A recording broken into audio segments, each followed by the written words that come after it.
Hombres. Los hombres son los recursos. Pero aquí, encerrando el día, lo hacemos diferente, desde la visión y perspectiva de la mujer, porque ellas conocen su corazón. Hoy tenemos a la doctora Mari Carmen Laureano hablándoles a ellos.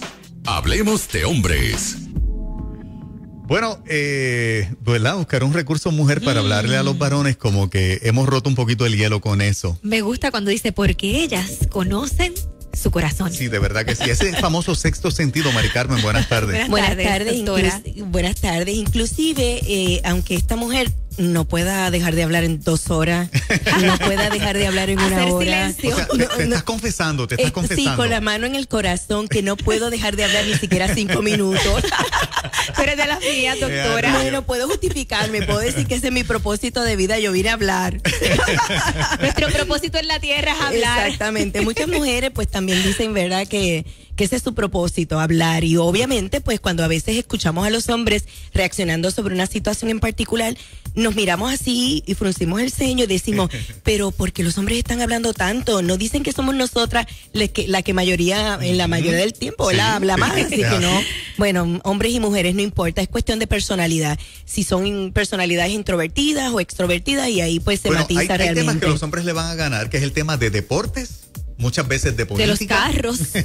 Bueno, hay sus excepciones. Sí, ya empezamos el debate de la tarde de hoy. Hoy tenemos un tema muy interesante. ¿Cuál es, doctora? Con permiso para sentir. Eso es en referencia a los hombres. Eso es en referencia a los varones. Hombres con permiso para sentir. Exactamente, que los hombres tienen permiso para sentir. Y bueno, ustedes sabrán, ¿verdad?, que las emociones son sumamente importantes. Ajá. Son una respuesta psicoafectiva, ¿verdad? O psicofisiológica, que permite a las personas mostrar ese aspecto afectivo, ¿no?, de las emociones, reaccionando ante cualquier situación que se encuentra en el medio ambiente, y obviamente ahí vienen los cambios conductuales. O nos ponemos tristes, o nos ponemos alegres, o nos enojamos, dependiendo, ¿verdad?, de precisamente de las cosas que nos encontremos en el medio ambiente. Y obviamente aquí tienen muchas cosas, están interactuando muchas cosas. Por ejemplo, aspectos cognitivos, ¿verdad?, del pensamiento. Así que cualquier situación que haya en el medio ambiente, lo primero lo filtramos a través del pensamiento, y ahí viene la parte cognitiva, ¿no?, de interpretar lo que está sucediendo y emitir una emoción. Obviamente también está la parte de actitud, ¿verdad? ¿Qué actitud vamos a afrontar esa situación en particular? ¿Con qué actitud? Y las creencias, ¿verdad? Si algo, ¿verdad?, nos han enseñado en nuestra casa, si hay algún hábito, si hay alguna costumbre en nuestro hogar, pues obviamente todos vamos a reaccionar de forma diferente dependiendo de ese bagaje que hemos traído en cada una, ¿verdad?, de las casas y de lo que nos dijeron en nuestros hogares. Así que pues no todo el mundo, por ejemplo, el tema del matrimonio o convivencia, no todo el mundo reacciona de la misma manera, dependiendo, ¿verdad?, de cómo nos los enseñaron en la casa y los valores que hayamos adquirido. Así que ahí emitimos realmente una emoción. Pero ¿qué sucede primero? ¿Pensamos primero y emitimos luego una emoción y luego actuamos, o es al revés? Primero emitimos una emoción y luego entonces pensamos en esa emoción y actuamos. La gente siempre tiene, ¿verdad?, un debate con esto, pero Albert Ellis lo resolvió hace mucho tiempo, este teórico, ¿verdad?, de la psicología, donde dice que pensamos primero y luego emitimos una emoción con relación a eso que estamos pensando, de algún estímulo del medio ambiente. Okay. Pero fíjense que estamos hablando de los seres humanos. No hemos dicho hombres y mujeres, estamos hablando de que biológicamente hablando, los seres humanos vienen con todo ese bagaje, con todo ese paquete emocional ya en su persona, ¿no? Así que quiere decir que si son funciones completamente innatas, tanto hombres como mujeres deberían estar sintiendo, deberían estar reaccionando y obviamente libres para emitir cualquier emoción, siempre y cuando, ¿verdad?, si vivimos en una civilización, ¿verdad?, pues no, los derechos de los demás hay que tomarlos en cuenta a la hora, ¿verdad?, de expresar esa emoción. Así que ahí interviene cómo esa emoción es manifestada cuando tengo, ¿verdad?, ese estímulo de frente, tomar en cuenta a los demás. Y hay una gama amplia de emociones: tristeza, alegría, coraje, sorpresa, preocupación, ansiedad, estrés, miedo. Y fíjense que he hablado de algunos que inclusive son considerados básicos en ese paquete biológico que los seres humanos traen, como la alegría, el miedo, ¿verdad?, la tristeza. Son emociones que sentimos todos los seres humanos. Así que esas emociones tienen funciones muy importantes desde la perspectiva fisiológica porque, por ejemplo, las lágrimas son bien importantes a la hora de trabajar asuntos de la vida. Bueno, pero estamos hablando de los hombres y esas dos, precisamente, doctora, los varones suprimimos. Sí, ciertamente. El reconocer que muchas veces estamos muertos del miedo en algunas cosas. Sí. Y suprimimos el llorar. Sí. Porque para un hombre llorar es signo de debilidad. Yo les digo que él lee mis notas, yo estoy bien segura. Y dice que las lágrimas, ¿verdad? Si los hombres en realidad no lloran o no deberían llorar, porque en realidad no lloran. Digo, yo ahora a los 50 años yo no sé si es que una lloras de cualquier hormonal, sensible. estoy bien sensible y si quiero llorar, lloro y se acabó. Y hay hombres que lloran hasta viendo los ¿verdad? Sin los problema. anuncios de la televisión, Sí. como sucede, ¿verdad? Nos sucede a muchas de nosotras. Pero fíjense que las lágrimas, una cosa es, los hombres no deben llorar o los hombres no lloran. Los hombres lloran. Y muchas veces en privado, pero deberían llorar. Deberían. ¿Y cuál es en el sentido biológico la respuesta a eso? Porque han sido capacitados totalmente para llorar. Si fuiste capacitado biológicamente, si Dios te creó y todas las partes del cuerpo tienen una función importante, entonces si los hombres no lloran porque tienen lagrimales. Y el lagrimar tiene una sola función, permitir ser conducto de la lágrima. Y la lágrima precisamente es cuando el corazón está muy cargado, ¿verdad? Por algo que hemos interpretado en nuestra cognición, que nos produce tristeza o nos produce alegría, porque hay gente que llora también de alegría, ¿verdad? Entonces, o porque están muy inspirados en alguna situación en particular y les saltan las lágrimas. Pero aquí tú dijiste algo bien importante, Juan Carlos. Los hombres suprimimos, ¿verdad? O sea que en alguna medida es preguntarnos si ese ejercicio de suprimir, de tragarse esas emociones es saludable. Y psicológicamente no es saludable que ninguna persona con un corazón cargado emocionalmente a un nivel, ¿verdad?, muy alto, suprima la lágrima o suprima, ¿verdad?, alguna emoción que le permita viabilizar o, ¿verdad?, verbalizar ese sentimiento que tiene adentro. Socialmente también las emociones nos ayudan a tramitar las relaciones interpersonales. Fíjate que en ocasiones cuando hay, por ejemplo, un duelo, que una persona se quede sin ninguna expresión ante una escena muy emotiva, nos llama mucho la atención, porque lo que esperamos es que las personas en alguna medida respondan emocionalmente a eso que está sucediendo. Entonces tú no quisieras como quizás tener a un familiar al lado que no tiene ningún tipo de expresión ante un duelo muy alto, ¿verdad? O que ha causado mucho dolor en la familia. También en el sentido de adaptación, porque las emociones nos ayudan a adaptarnos al medio ambiente, nos permiten hacer ese balance, ese ajuste en un momento dado para que entonces no vengan otras situaciones a nivel emocional y psicológica que nos pueden afectar. Gente que ha suprimido mucho los sentimientos, por ejemplo, la tristeza, ¿verdad? Y a veces cuando la tristeza se acumula, tristeza sobre tristeza, tenemos que tener mucho cuidado, porque esa tristeza profunda podría convertirse en un trastorno, inclusive un trastorno depresivo, ¿no? Que no es saludable para ningún ser humano, hombre o mujer. Así que fíjate que un comportamiento completamente innato, pero por generaciones hemos quitado el derecho a los hombres a sentir algún tipo de emoción. Y nos preguntamos por qué es eso. Y claro, nosotros habíamos estado trabajando un poquito la respuesta. Sabíamos que Platón y Aristóteles habían dicho que el hombre es un ser perfectamente creado, porque al momento de la concepción había suficiente luz, y al crearse un varón, entonces se creaba un ser completamente perfecto, no así como las mujeres, ¿verdad?, que eran considerados por ellos como un ser deforme o imperfecto.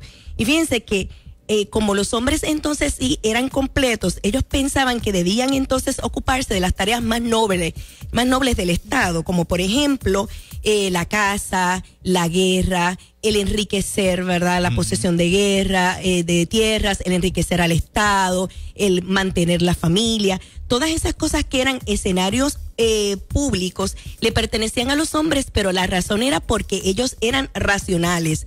No como las mujeres, que eran emocionales y tenían que quedarse en la casa, trabajando con los niños y, ¿verdad?, atendiendo la casa, porque ellas no eran tan inteligentes, no eran dadas a la razón. Eso era lo que se decía. Eso era lo que se pensaba y se decía en ese tiempo. Y agradecemos ciertamente que en un tiempo donde había tan poca información científica, ellos se acercasen a estudiar realmente temas que interesaban a la sociedad, que necesitaban ser desarrollados para un progreso, pero que no tenían realmente toda la información necesaria en el sentido científico para poder decir algo que ya fuese una teoría que pudiese comprobarse. Así que, pues, ciertamente entonces muchas cosas no eran ciertas.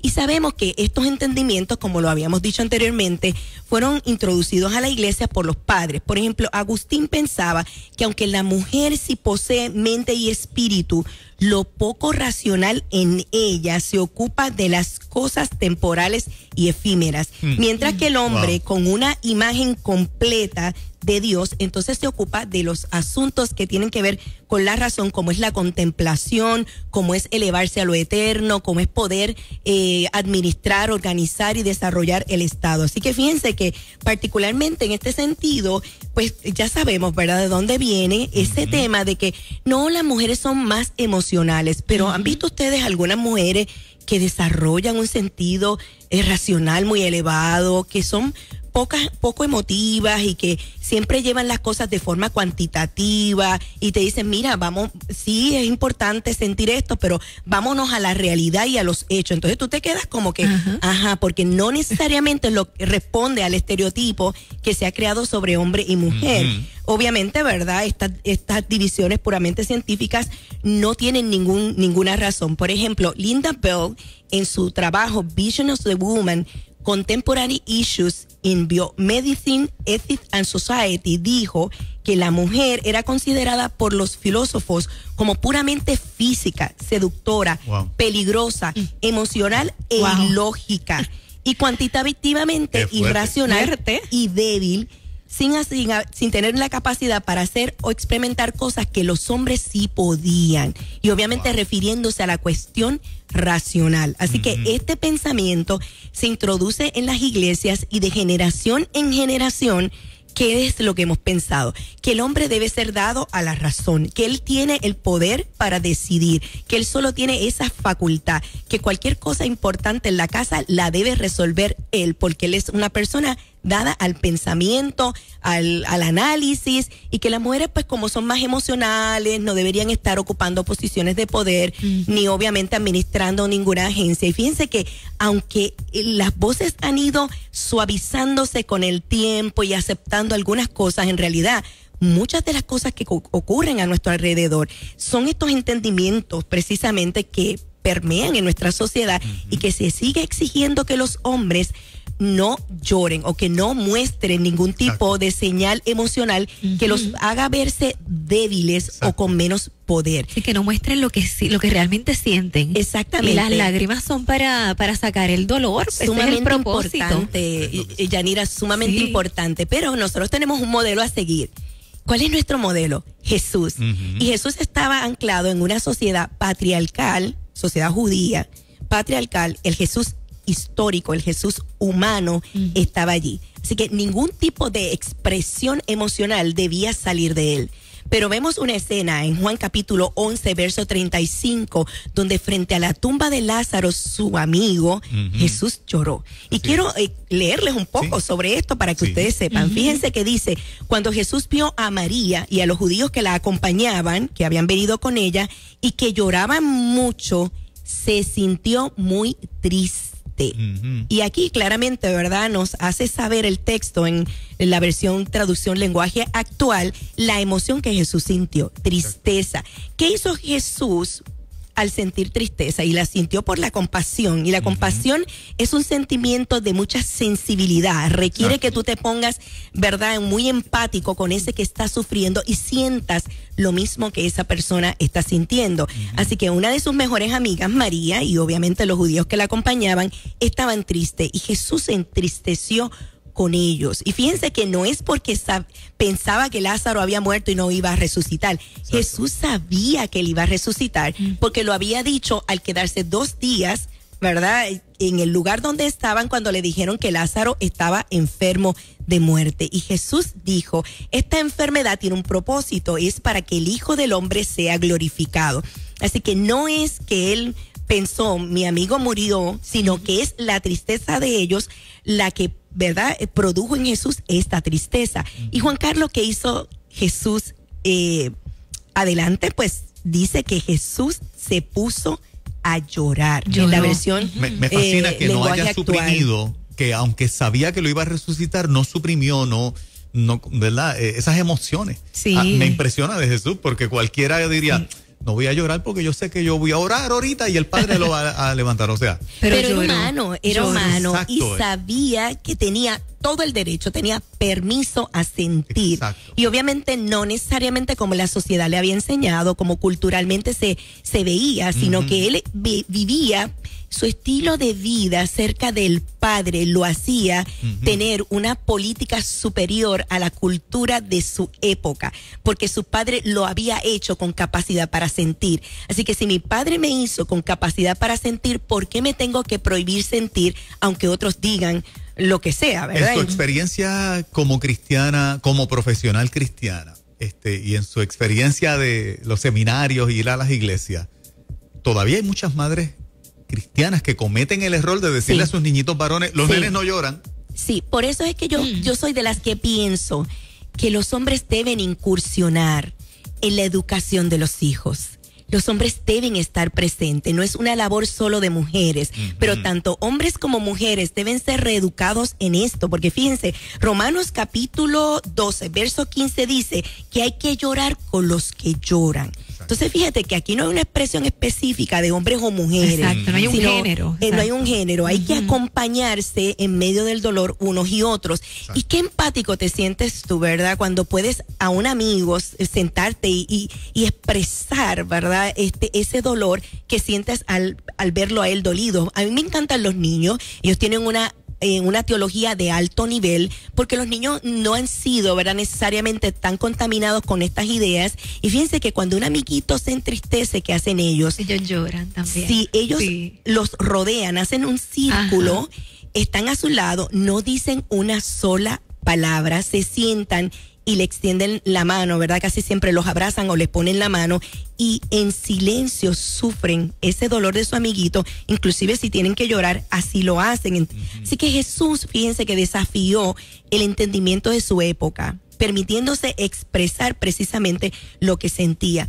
Y yo pienso que en el sentido de salud es bien importante que los hombres sepan esto, que ellos tienen permiso a sentir sus emociones, cualquiera que ésta sea, inclusive el miedo, que lo podemos abordar en algún otro momento, pero es de humano sentir miedo, y sobre todo cuando tu vida es amenazada, lo mejor que puedes sentir es miedo, porque el miedo puede moverte a un lugar seguro y ciertamente que tú puedas, ¿verdad?, salvaguardar tu vida. Yo le digo a mi esposo que si alguien nos ataca en algún momento, que el Señor nos favorezca, siempre nos proteja, pero yo siempre le digo, tú corre, pero corre lo más que tú puedas.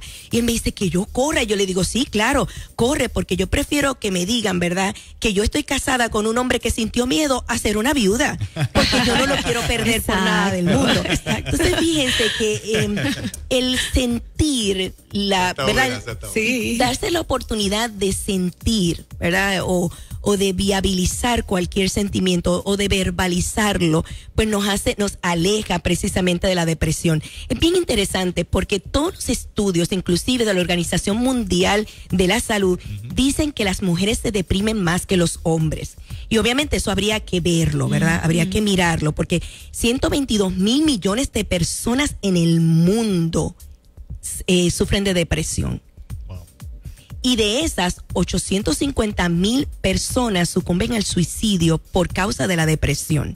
Así que permitirse sentir emociones es bien importante porque te permite, ¿verdad?, ventilar, descargar, soltar precisamente esos sentimientos.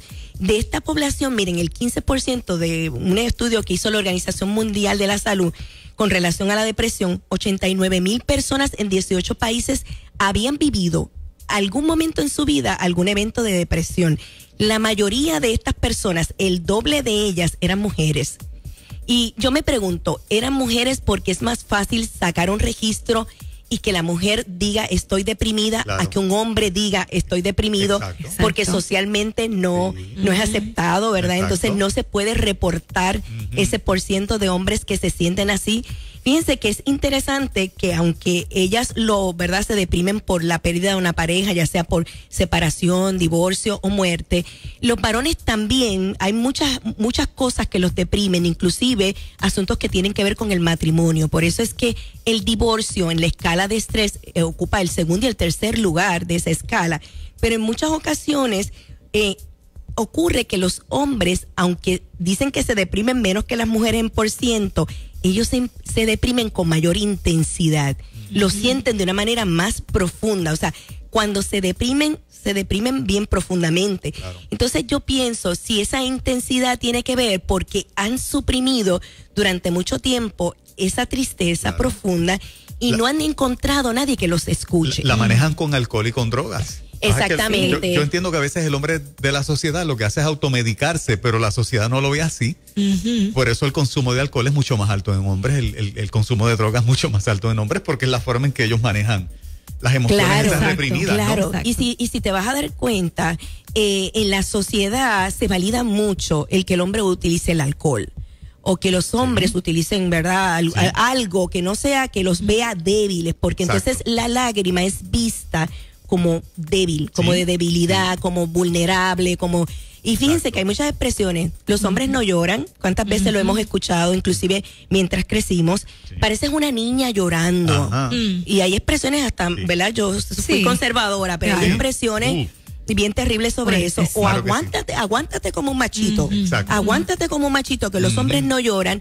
Entonces somos nosotras, porque obviamente socialmente hemos sido colocadas allí en el hogar, en el área doméstica, criando a los hijos, las que empezamos a darle estos entendimientos a nuestros hijos. Lo promovemos. Lo promovemos. Cuenta, sí, porque ciertamente allí fue donde nos colocaron y este entendimiento fue el que nos pusieron. Entonces, fuera del deseo de justificarnos, deberíamos entonces tratar de hacer algo para darnos cuenta que los hombres sí tienen el permiso para sentir, primordialmente porque nuestro modelo sintió y obviamente fue para nosotros un ejemplo saludable de lo que es emitir emociones que nos hacen daño, ¿verdad? O que si las internalizamos, si las dejamos dentro de nosotros, no nos permiten estar equilibrados en el sentido emocional. Excelente. Doctora, sigue con, ¿verdad?